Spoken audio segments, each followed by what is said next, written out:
So we've got a video on Carl Sagan, which I really think is worth watching. Who is Carl Sagan? Well, he is a very prominent 20th century scientist, best known for his kind of interest in extraterrestrial intelligence.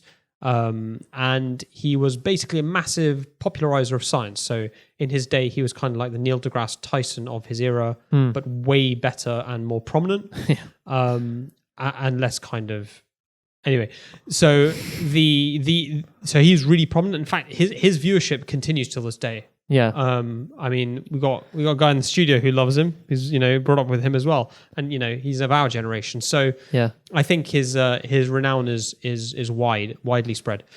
I think I want to address this particular video because it's an example of where he kind of really ducks a question. Yeah. Really avoids a question on God, and it kind of shows up a real big crack and a flaw in his approach to God and religion. It's also a similar crack and a flaw that appears in David Attenborough, in Brian Cox, in Neil deGrasse Tyson, who have kind of made a living along the same lines of popularizing science, but have all taken the same approach with respect to religion and God. I think I don't want to say more than that. And the next generation is generally more antagonistic to religion than he was. He was kind of on the fence and a bit of both.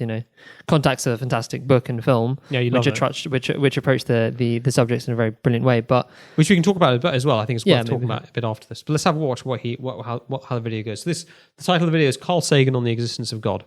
My question is, given all these demotions, what is your personal religion, or is there any type of God to you? Like, is there a purpose, given that we're just sitting on this speck in the middle of this sea of stars?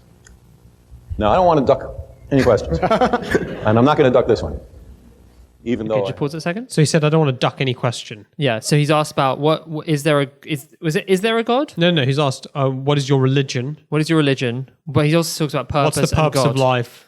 So basically, tell me about your view on the big questions. Yes, right? basically, yeah. And he references that kind of, given that we're a speck. We're a speck on a blue, pale blue planet. dot thing. Yeah.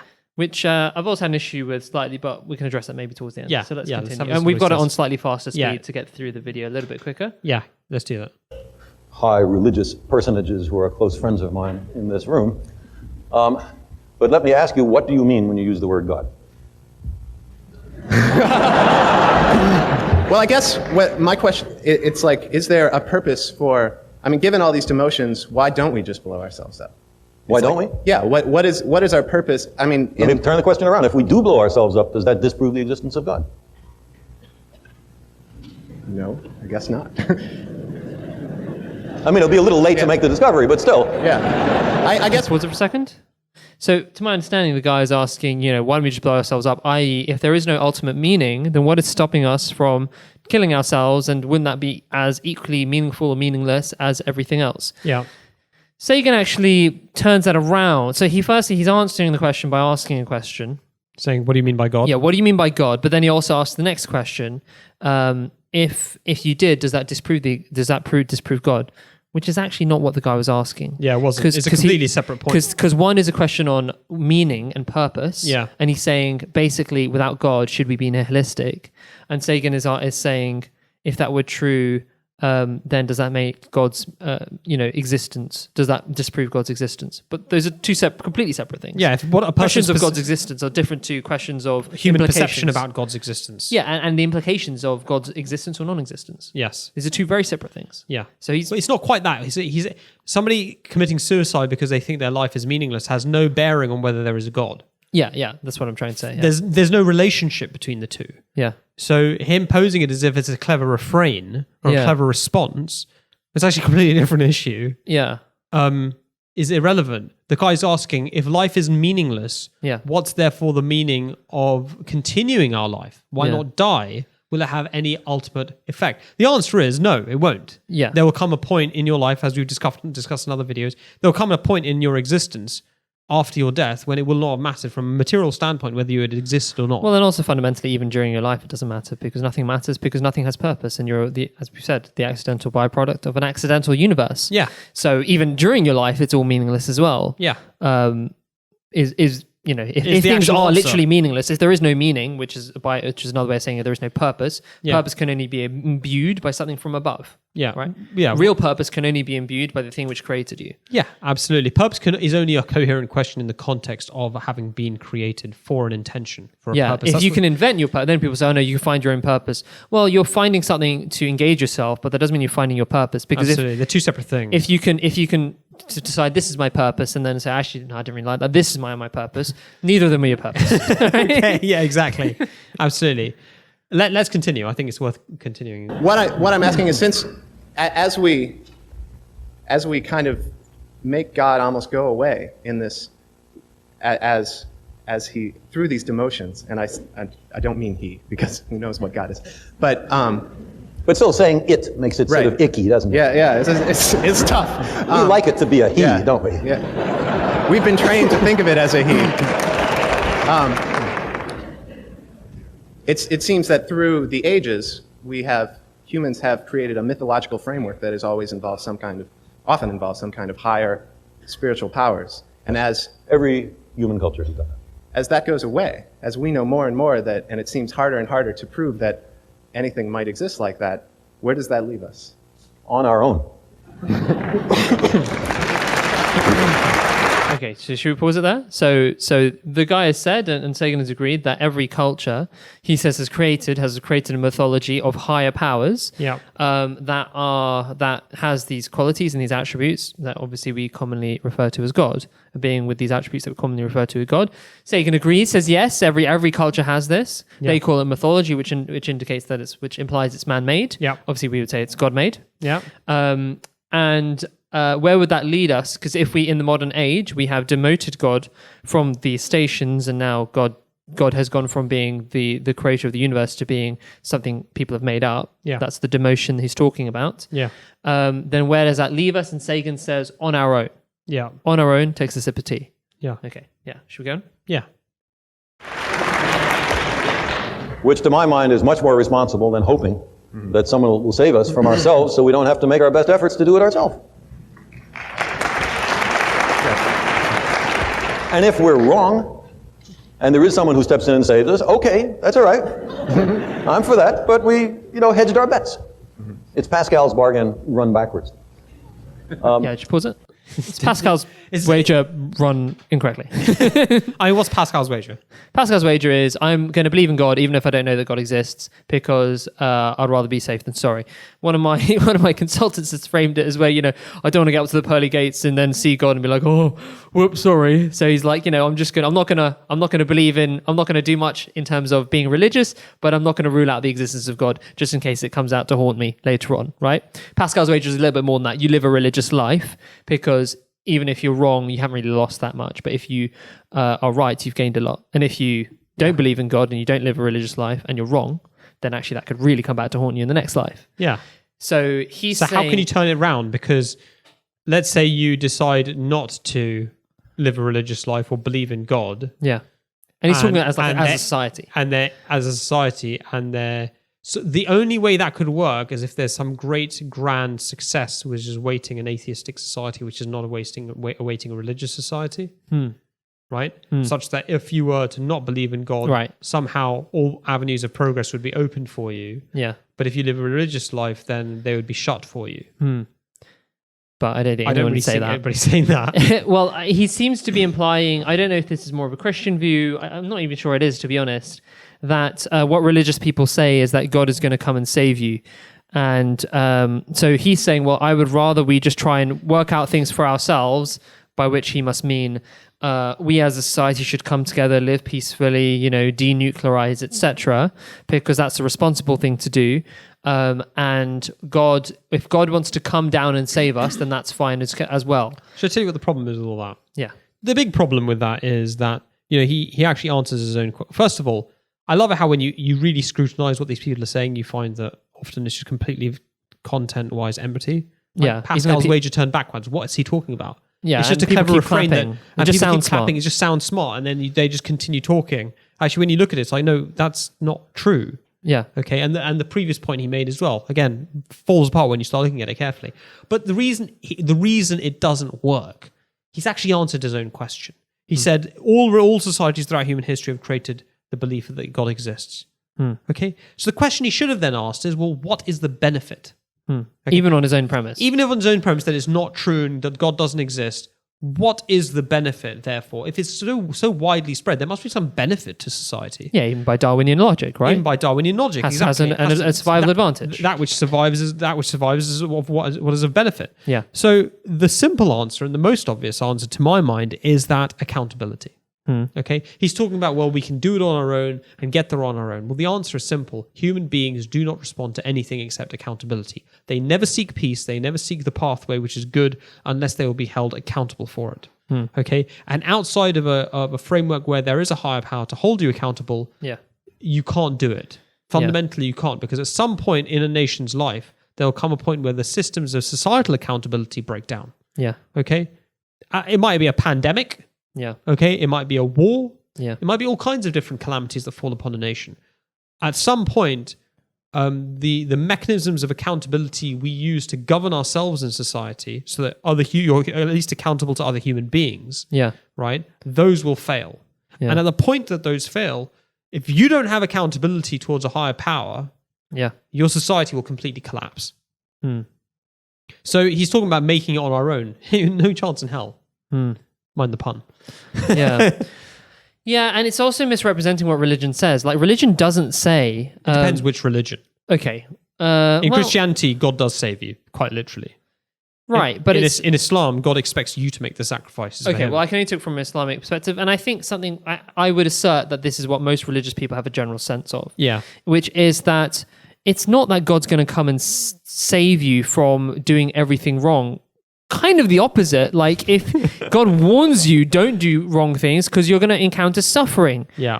Both potentially in this life and the next. Yeah. So it's the opposite. The whole point of religion is to give yourself the accountability and give yourself the responsibility to act properly in this world. Well, perhaps he's saying that, maybe, isn't it better that we do what is right for right's sake without the question of accountability? I'm not, maybe, but he hasn't said that explicitly here. No, he hasn't. But even if he did say that, that's also completely incoherent. Yeah. Because one, human beings are creatures of accountability.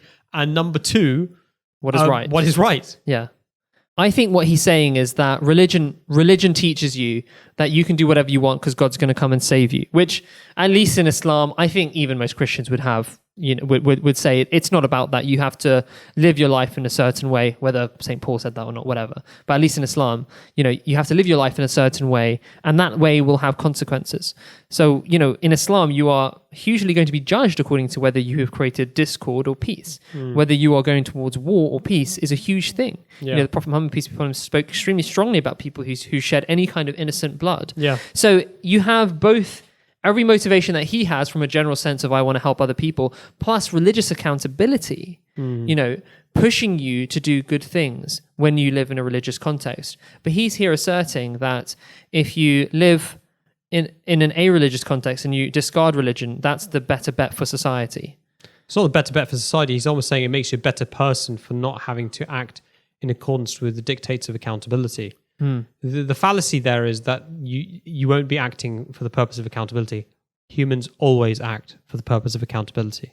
No humans make sacrifices unless there is something in the economic bargain for them. Yeah. I mean, this is what these people, they don't like. On the one hand, they declare they were nothing more than evolved chimpanzees. And on the other hand, they're talking about how wonderful we are, that we don't need accountability and we can live a life without moral constraints.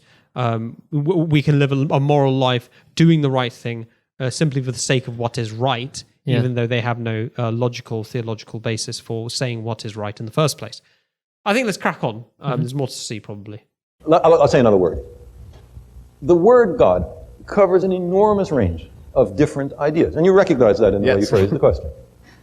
Running from an outsized, light-skinned male with a long white beard sitting in a throne in the sky and tallying the fall of every sparrow, for which there is no evidence. To my mind, if anybody has some, I sure would like to see it. To the kind of God that Einstein or Spinoza talked about, which is very close to the sum total of the laws of the universe. Now, it'd be crazy to deny that there are laws in the universe. And if that's what you want to call God, then of course God exists. And there are all sorts of other nuances. There is, for example, the deist God that many of the founding fathers of this country believed in, although it is a secret whose name may not be spoken in some circles, a roi fainéant, a do-nothing king, the God who creates the universe and then retires, and to whom praying to is sort of pointless. He's not here. He went somewhere else. He had other things to do. Now, that's also a God. So when you say, do you believe in God? If I say yes or if I say no, you have learned absolutely nothing. I guess I'm asking you to define yours if you have one. But why would we use a word so ambiguous that means so many different things? It gives you freedom to define it. It gives you freedom to seem to agree with someone else with whom you do not agree. It covers over differences. It makes for social lubrication. But it is not an aid to truth, in my view. And therefore, I think we need much sharper language when we ask these questions. Sorry to take so long in answering this, but this is an important issue. So essentially, he says, I have an issue with your definitions. Like that's the answer to his question of the big questions is, apart from what we just spoke about earlier, it's about what you're defining God in the wrong way. And can I just kind of give a response to that? Which is that people say this, but I think it's disingenuous. Everyone knows what God means. Yeah. Everyone knows what God means. God means the thing which created us, right? And which we have some level of accountability towards, right? Yeah. That's everyone's common conception of God from every religious culture. Yeah. Even if some scriptures have variations on those themes, they all essentially say the same thing, and certainly their modern day adherents almost universally say that. Even he's saying Einstein, the reason why there's always so much debate about what Einstein believed about God is because it seems like he may have said contradictory things at different times, potentially.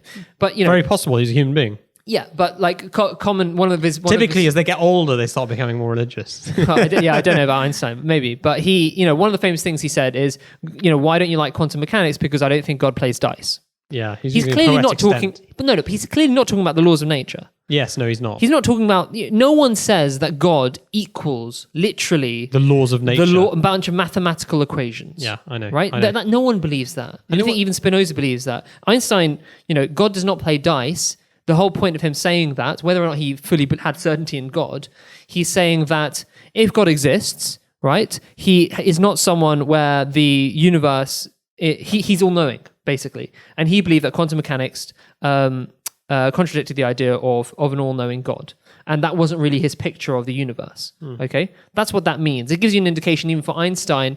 I'm not saying Einstein fully believed in that God, but even he had a conception of what God should be. Yeah. Right. Even his definition that Sagan has given here of, Jesus, and he tried to caricature it a bit, which I can kind of understand. But at the end of the day, he was saying, that this God, this white-skinned person in the sky who is grand and knows the fall of every sparrow. What he there is essentially hinting at is omnipotence and omniscience. Again, the fall of every sparrow, an all-knowing God. Right? What I find difficult about what he's said is there's three things. I'm going to number them. So the first thing is he says, I'm not going to duck the question. That's what he said at the beginning. And then he goes ahead and he ducks the whole question. Yeah. He was asked, what is your religious views? And he starts going off and sounding off about definitions of God. Yeah. That's not fair. The guy asked you, what's your view of the purpose of life? Yeah. Okay. And he didn't give an answer. Yeah. Despite saying that he would give an answer. Presumably because he is torn on the answer. Yeah. Maybe he thinks there are two parts of him that are inhabiting two different camps and he can't give an easy answer. Maybe he should have said that then. But he shouldn't have said, I'm not going to duck the answer and then duck the answer. So that's the first thing. The second thing is, these guys, they love the deistic God. They love him. Yeah. Okay. They absolutely love the idea of a God who creates the universe, sets it up and gets it running and then goes away. And the reason they love it is because they don't want to be held accountable for their actions. That is the big thing that religion asks of you. And they don't want to be associated with the common religious folk either. Absolutely. And with the common ordinary person who believes in God and does his prayers and goes to bed in a humble hut. They are the great intellectuals. But you know what? If all religions only taught that you'll not be held accountable for your actions and there was a designer to life, there wouldn't be a single atheist on earth. That's a fact. Okay? There would be nobody who would look at the universe and say, you know what? This doesn't appear designed to me. Yeah. Because the incentive for saying it doesn't appear designed is because they do not want to acknowledge the role of a creator in their life, because they don't want to acknowledge the fact that if they do have a purpose, are they fulfilling it or not? Yeah. That's actually the problem, and that's why they never give a straight answer. That's why these highly intellectual, highly eloquent, highly intelligent individuals suddenly start fumbling and talking about definitions and sipping their tea in between because they don't want to answer the question fundamentally, right? The second thing is that the Quran, again, beautiful book, always has an answer, and it's straight on point every single time.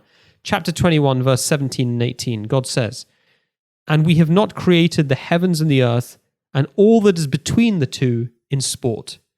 If we had wished to find a pastime, we would surely have found it in what is with us, if at all we were to do such a thing." Yeah.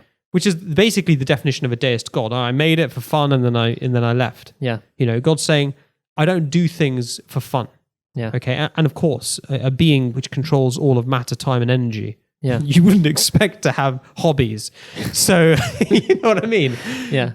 And God says, if I would have found a hobby, I would have done it with what is with myself. I wouldn't have created you guys, mate. Yeah.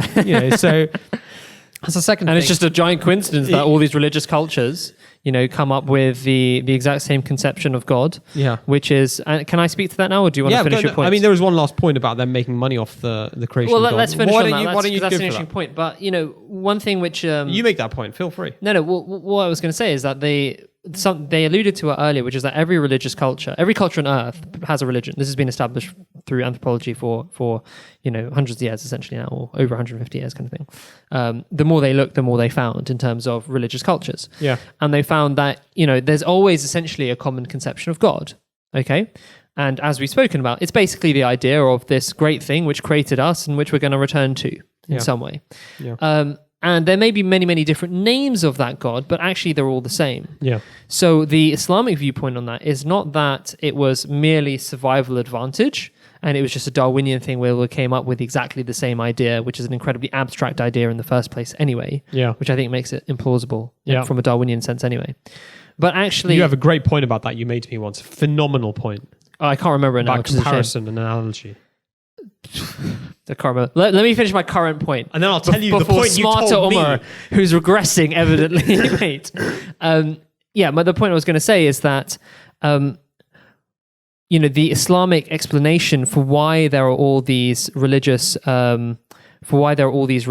in the world is the only one that makes sense. Yeah. Because around the world, how do you have all these different people separated in time and space come into the exact same conclusion of an extremely abstract being, nothing like any human being, right? Yeah. Something which has infinite power, infinite, knowledge, and which has created us, and we're going to go back to it, or him, right? Yeah. How is it that this same idea has been reached by all these different cultures?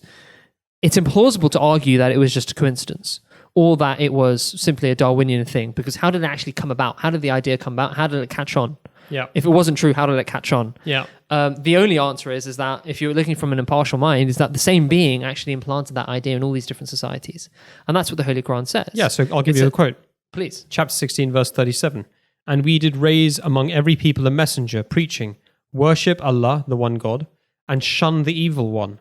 Then among them were some whom Allah guided, and among them were some who became deserving of ruin. So travel through the earth and see what was the end of those who treated the prophets as liars." And Islam is the only religion to actually make this explicit. Yeah. It says that every single religion in its origin, or every major religion in its origin, was true and had a true prophet at its source. Krishna, Buddha, Confucius, Lao Tzu, Socrates, peace be upon them all. We take them all as true prophets. As well as Moses, Jesus, Abraham, etc. Of course. And other religions can't explain how you have all these other religious cultures. Islam is very universalist in that way. Yeah. And I think also then, there's a... Sagan is by no means a new atheist. No, he's much smarter, much more nuanced than them. He was, yes. It didn't exist at his time either. Yeah. Who knows what he would have been if it was Well, we around. Can't speculate on those kinds of things. No, it's impossible. But there is a lot of the things that you see in atheism generally and in agnosticism and scientism, etc. They come out of a conception of religion which is quite narrow and which can't explain a lot of these questions. It's a form of acceptable bigotry amongst the scientific classes. Yeah, but what I'm saying is that there's a genuine element of there's lots of questions which I think Christian culture didn't answer. So how do you explain all these different religions? That's a big one. Yeah. Because if you're a Christian, you have to essentially say that they were liars, all these other religious founders, including the Prophet Muhammad, peace be upon him. Only the Judeo Yeah, The Jew- only though that small line of prophets in Yeah. the world, in the context of the world, was Yeah. true. Yeah. Whereas Islam actually allows you to accept all of them. Yeah. It gives you a worldview which explains the rest, everybody else's spirituality. The last thing I want to say is that, these people are obviously enamored of God's creation because their entire lives are devoted to promoting the beauty and the wonder and the design in nature. Yeah. Carl Sagan became famous for his TV documentary series, Cosmos. Cosmos, talking about the cosmos. It was the first time I think it had been done so beautifully and successfully. Yeah. And it, was preceded a lot of the kind of great programs like, David Attenborough we have now, Brian Cox, also very good kind of popularizer of science. And they're excellent for what they do. The problem is that, they make their careers and their reputations and their money, on effectively the beauty of God's creation, the beauty of design.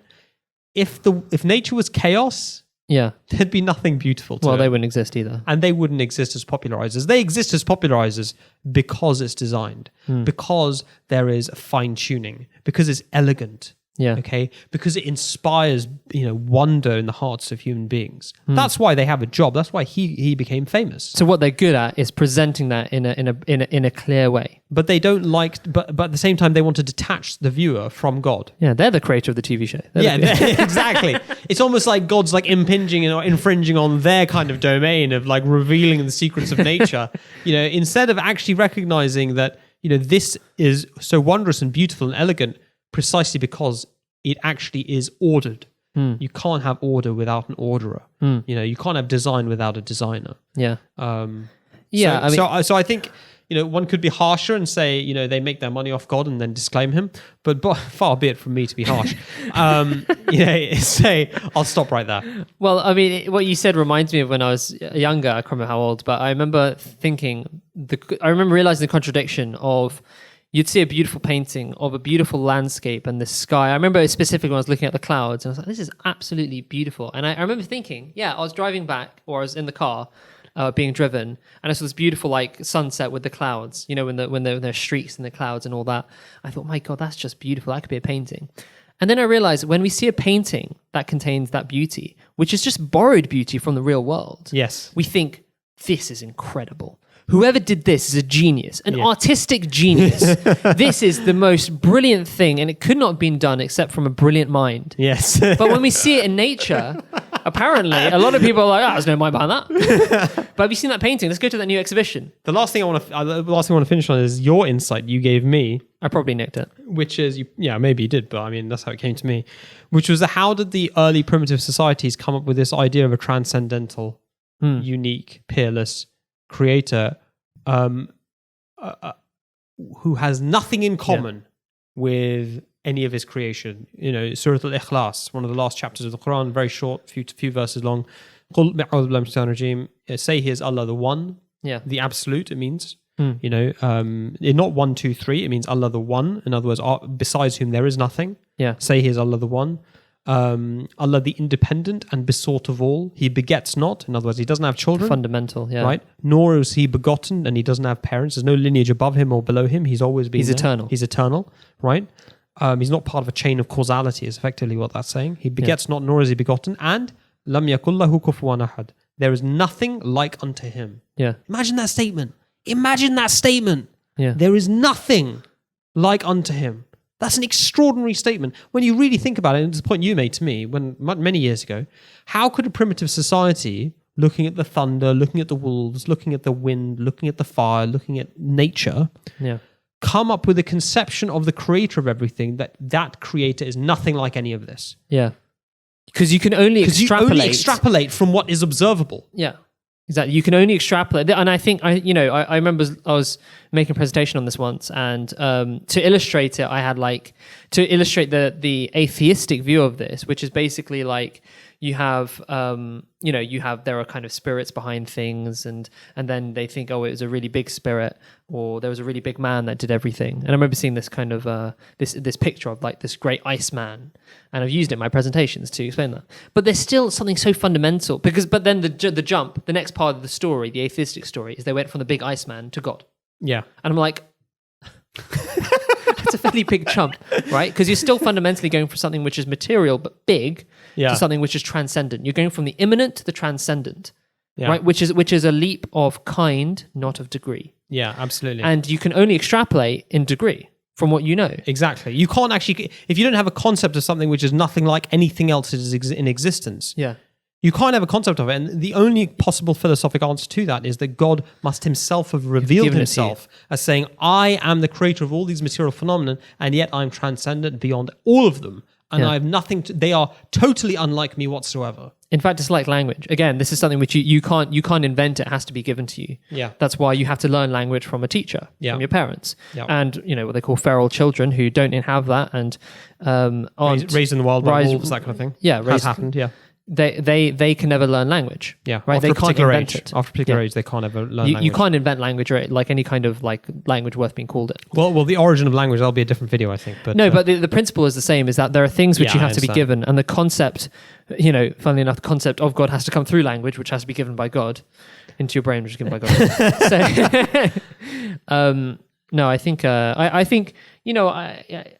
for instance, really like Contact. It's a the really, movie, yeah. I haven't read the book. It's a great movie. It's a great movie, but fantastic it's a brilliant commentary on science and movie. religion, And we and should, it ends up in. we should keep that for another video We should, but okay, fine. because it's such a big topic and it's But really. but I want to say, he's obviously an intelligent man who. He's intelligent enough to avoid the question. Let's put it like that. Yeah, and still get applause. And still get applause while sipping his tea. Yeah, I know. So well done. All right, next video. Yeah. Cool.